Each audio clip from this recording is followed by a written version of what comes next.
Hello, नमस्कार, खुशामदीद। कैसे हैं आप सब लोग? अच्छे होंगे।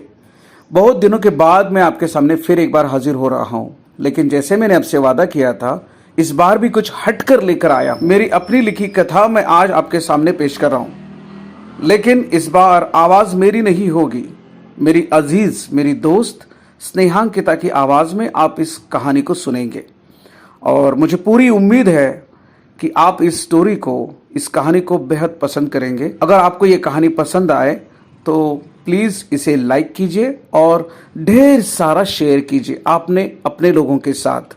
और मैं वादा करता हूँ कि आज के बाद से इस तरह की कई सारी ढेर सारी कहानियाँ मैं आपके सामने लेकर आऊँगा, ये मेरा वादा है। अब अगली आवाज़ मेरी दोस्त, मेरी अजीज दोस्त स्नेहांकिता की। एक अनोखा दिन। आज सुबह से ही मैं बड़े अच्छे मूड में थी। चाहे आज देर से उठी और तैयार होकर ऑफिस निकलने के लिए देर होने वाली थी, पर इससे मुझे कोई खास फर्क नहीं पड़ने वाला था। आखिर महीने में एक दिन लेट तो बनता है भाई। और फिर मेरे ऑफिस में 3 लेट मार्क के बाद मेमो आता था। घड़ी में देखा सुबह के 8:20 हो रहे थे, जबकि हमेशा मैं 6:30 पर ही उठ जाया करती थी।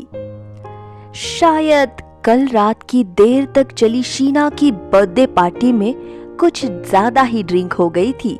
वैसे मैं रेगुलर ड्रिंक्स नहीं करती। ऐसा नहीं कि मुझे ड्रिंक से नफरत है या मुझे अच्छा नहीं लगता, पर मैं एडिक्टेड भी नहीं।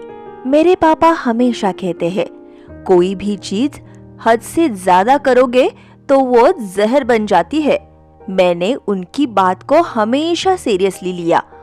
फिर भी कल की बर्थडे पार्टी के 2 पेग शायद भारी पड़ गए, जिसकी वजह से आज मैं रोज की तरह 6:30 के बजाय 8:20 पर उठी। अब बिगड़े शेड्यूल को किसी भी तरह ट्रैक पर लाना था। बच्चों को फटाफट तैयार किया, सुधीर, बच्चों और मेरे लिए टिफिन तैयार किया और फिर तैयार होकर बस स्टॉप पर पहुंची। हाँ, मेरी एक बात खास है जो हर हालत में मैं नहीं भूलती। मेरे कान में एयरसेट और उसमें बजते गाने, मैं उनके बगैर नहीं रह सकती। वो मेरे कान में हमेशा ठूसे रहते हैं। प्रोफेशनल सिंगर तो कभी बन नहीं पाई, लेकिन गाने सुनना मेरा पैशन रहा है। मैं उनके बगैर सिर्फ तभी रहती हूँ जब मैं ऑफिस में काम कर रही हूँ, वरना चाहे चलना हो, खाना बनाना हो या और कुछ, गाने बजने चाहिए। अभी भी मेरा पसंदीदा गाना मेरे कानों में बज रहा था। तभी बस आ गई। आज बस लगभग खाली मिल गई। शायद ऑफिस जाने वाली भीड़ जा चुकी थी। चलो अच्छा है, इसी बहाने आराम से बैठकर ऑफिस जाऊंगी, वरना रोज पेंडुलम की तरह लटकते हुए ही ऑफिस पहुंचना लिखा है जिंदगी में। आज देर से पहली बार पहुंचूंगी तो पता नहीं सब कैसे बिहेव करेंगे मेरे साथ।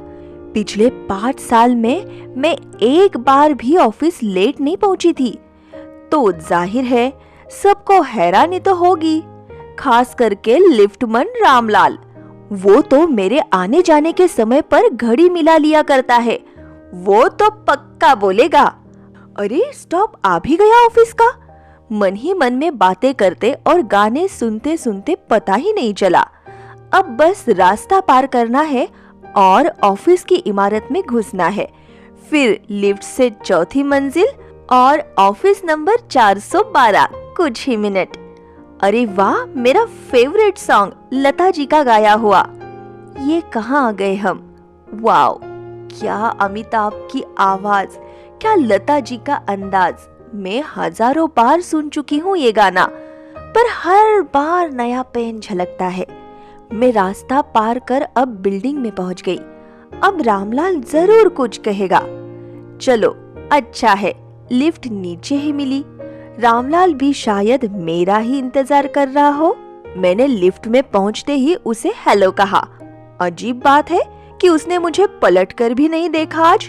ऐसे तो कभी नहीं करता वो।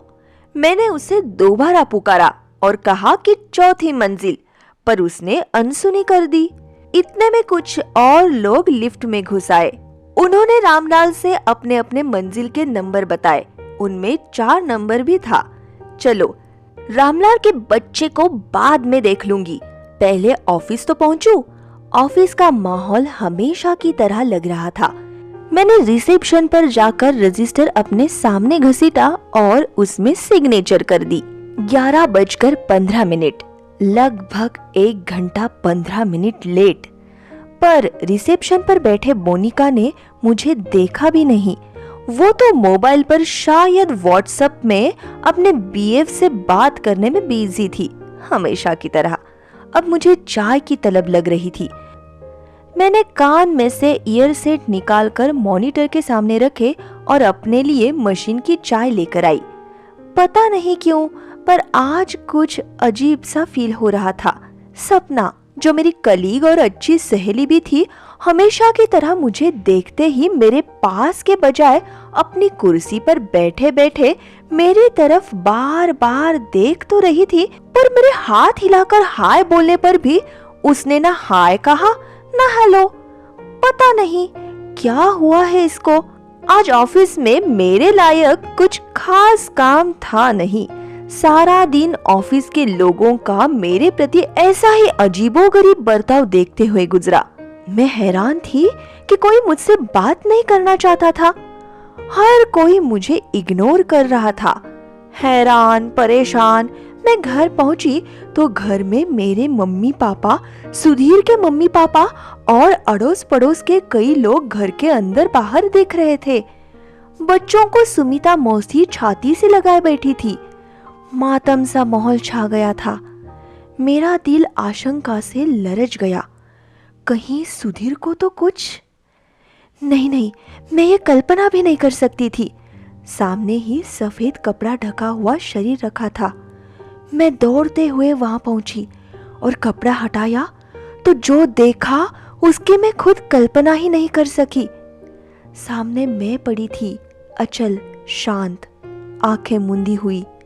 अब पूरा दिन मेरी आंखों के सामने से किसी रिवाइंड पिक्चर की तरह गुजरा। मैं रास्ता पार कर रही थी, तब मेरे कानों में पड़े ईयरफोन की वजह से मैं मेरी तरफ आती ट्रक को ना देख पाई और ना उसकी बजती हॉर्न को सुन पाई। उसने ही मुझे हवा में उछल दिया, जिसके कारण मैं गेंद की तरह उछली और तभी लिफ्ट में रामलाल ने मेरी बात नहीं सुनी, ना ही ऑफिस ने मेरी बातों की तरफ ध्यान दिया। शायद मैं मर चुकी थी या मर चुकी हूँ, शायद, हाँ। दोस्तों, आशा करता हूँ ये कहानी आपको बहुत पसंद आई होगी। कमेंट में ज़रूर लिख के बताएं कि आपको कहानी कैसे लगी, और आपको अच्छी लगी तो आपके दोस्तों के साथ, अपने रिश्तेदारों के साथ इस कहानी को ज़रूर शेयर करें, इस कहानी को लाइक करें। और ज़्यादा बातें न करते हुए अगली बार नई कहानी के साथ मिलने का वादा करते हुए आपका अजीज़ दोस्त विनायक अब से विदा लेता है। Take care, bye bye.